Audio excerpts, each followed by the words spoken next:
পাকিস্তানি একজন মুসলিম যুবক, সে সব সময় অ্যাডাল্ট ভিডিও দেখতো। তার এই গুনাহের কারণে তার কি করুণ পরিণতি হয়েছিল আপনি যদি এটা শুনেন আপনার কলিজাটা কেঁপে উঠবে, আপনি আপনার নিজেকে ধরে রাখতে পারবেন না। ওই যুবক অ্যাডাল্ট ভিডিওর প্রতি এত পরিমাণে অ্যাডিক্টেড ছিল, সে অ্যাডাল্ট ভিডিও দেখার জন্য বড় একটা অ্যাডাল্ট সাইট থেকে অনেক টাকা খরচ করে সে লাইফ টাইমের সাবস্ক্রিপশন কিনেছিল এবং সেই ওয়েবসাইটের অ্যাক্সেস সে তার নিজের বন্ধু বান্ধবকেও দিয়েছিল। সে তার সকল বন্ধু বান্ধবকে নিয়ে অ্যাডাল্ট ভিডিও দেখত। ঘটনাক্রমে একদিন যুবক ভয়ঙ্কর গাড়ি অ্যাক্সিডেন্ট করে মৃত্যুবরণ করলো। তার লাশটা যখন বাড়িতে নিয়ে আসা হলো, এলাকার মানুষ তার লাশ দেখতেছে, অনেকে বলতেছে এই ছেলে তো নামাজ পড়তো, এই ছেলে তো রোজা রাখতো, এই ছেলেটা ভালো ছিল। কিন্তু তার ভিতরে এত ভয়ঙ্কর একটা গুনাহ যে ছিল, এটা তার বন্ধু বান্ধব ছাড়া অন্য কেউ জানতো না।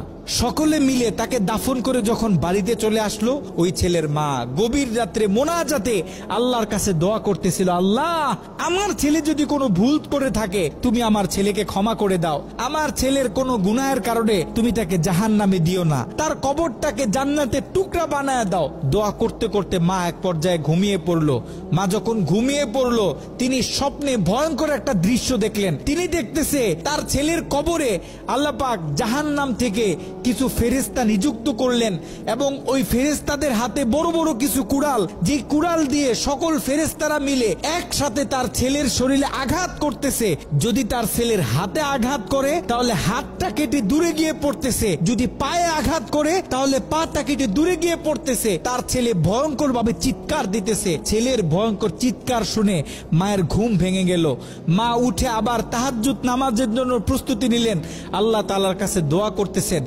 দ্বিতীয় দিন গভীর রাতে যখন মা ঘুমিয়ে পড়লেন, তিনি দ্বিতীয় দিন আরো ভয়ঙ্কর চিত্র দেখলেন, যেখানে প্রথম দিন 8 থেকে 10 জন ফেরেশতা দিয়ে আল্লাহ পাক তার ছেলের উপর আযাব দিতেছিলেন, সেখানে দ্বিতীয় দিন 30 থেকে 40 জন জাহান্নামী ফেরেশতারা তার ছেলের উপর আযাব দিতেছিল। তার মা আরো ভয় পেয়ে গেল। তৃতীয় দিন গভীর রাতে ওই ছেলের মা যখন আবার ঘুমিয়ে পড়লো, তৃতীয় দিন তিনি খেয়াল করলেন 50 থেকে 60 জন জাহান্নামী ফেরেশতারা তার ছেলের উপর আযাব দিতেছে, তার ছেলের উপর আক্রমণ করতেছে। তার ছেলে ভয়ঙ্কর ভাবে চিৎকার দিতেছে। দিন যত বাড়তেছে আল্লাহ পাক জাহান্নাম থেকে তত বেশি ফেরেশতা তার ছেলের উপর নিযুক্ত করতেছে। মা ভয় পেয়ে গেলেন, মা ভেঙে পড়লেন। ওই ছেলের মা ছেলের বন্ধুদেরকে একদিন ডাক দিলেন, ডাক দিয়ে বলতেছে, দেখো আমি আমার ছেলের উপর দিয়ে এই ভয়ঙ্কর স্বপ্ন দেখতেছি, তোমরা যাও কোনো আলেমের কাছে জিজ্ঞাসা করো যে কেন আমার ছেলের সাথে এমন হচ্ছে। ওই ছেলের বন্ধুরা মিলে পাশের বড় একটা মাদ্রাসায় চলে গেল। ওই মাদ্রাসায় ছিল একজন শাইখুল হাদিস। তার কাছে গিয়ে যখন পুরো স্বপ্নটা ব্যাখ্যা করা হলো, শাইখুল হাদিস স্বপ্নটা শুনে তিনি থরথর করে কাঁপতেছিলেন। শাইখুল হাদিস ওই ছেলের বন্ধুদেরকে জিজ্ঞাসা করতেছে, তোমাদের বন্ধু দুনিয়াতে থাকা অবস্থায় এমন কি কোনো গুনাহ করত যেই গুনাহ তার মৃত্যুর পরে এখন অন্য মানুষ করতেছে? তখন ওই ছেলের বন্ধুগুলো মাথাটা নিচের দিকে আসামির মতো দিয়ে চোখের পানি ছেড়ে বলতেছে, হ্যাঁ আমাদের বন্ধু এমন একটা গুনাহ করত যেই গুনাহটা সে পৃথিবী থেকে চলে যাওয়ার পরেও এখন আমরা করতেছি, আমাদের থেকে অন্য মানুষেরা করতেছে, তাদের থেকে অন্য মানুষেরা করতেছে। আমাদের বন্ধু অ্যাডাল্ট ভিডিও দেখতো, সে একটা সাইট থেকে সাবস্ক্রিপশন কিনেছিল, সেই মেইল পাসওয়ার্ড আমাদেরকে দিয়েছিল, আমরা আমাদের বন্ধুদেরকে দিয়েছি, তারা তাদের বন্ধুদেরকে দিয়েছে। এরকম করে এটা আস্তে আস্তে ছড়িয়ে পড়তেছে। ওই আলেম বলতেছে, শোনো তার এই গুনাহ পৃথিবীতে যত মানুষ করবে, দৈনিক যত মানুষ এই গুনাহের সাথে লিপ্ত হবে, আল্লাহ পাক জাহান্নামের তত বেশি ফেরেশতা তোমাদের বন্ধুর উপর আযাব দেওয়ার জন্য নিযুক্ত করে দিবেন। নাউজুবিল্লাহ। যত সম্ভব পারো তোমরা এই ওয়েবসাইটের অ্যাক্সেসটা বন্ধ করার চেষ্টা করো। ওই ছেলের বন্ধুরা অনেক কষ্ট করে সেই অ্যাডাল্ট সাইটের এডমিনদের সাথে যোগাযোগ করতে সক্ষম হয়।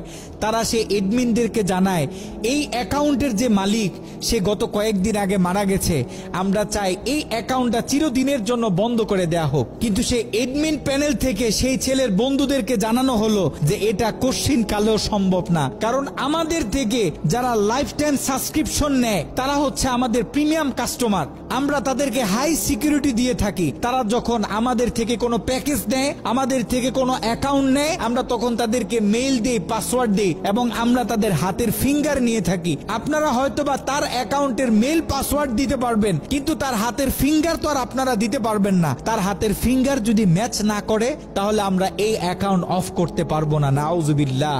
একটু চিন্তা করে দেখেন, ওই ছেলের রেখে যাওয়া অ্যাকাউন্ট থেকে যত মানুষ খারাপ কাজে লিপ্ত হবে, যত মানুষ পর্ন ভিডিও দেখবে, তত গুনাহ তার আমল নামায় যেতে থাকবে।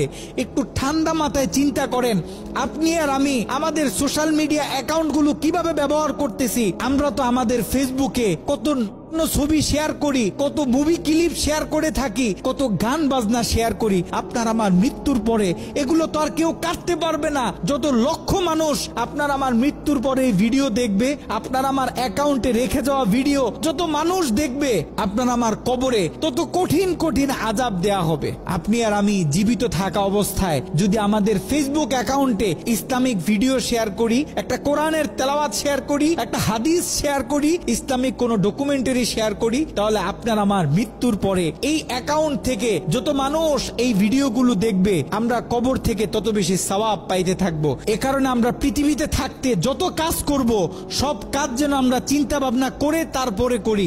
এমন কোনো কাজ করব না যে কাজ আমার মৃত্যুর পরে আমার কবরে আযাব বাড়িয়ে দিবে।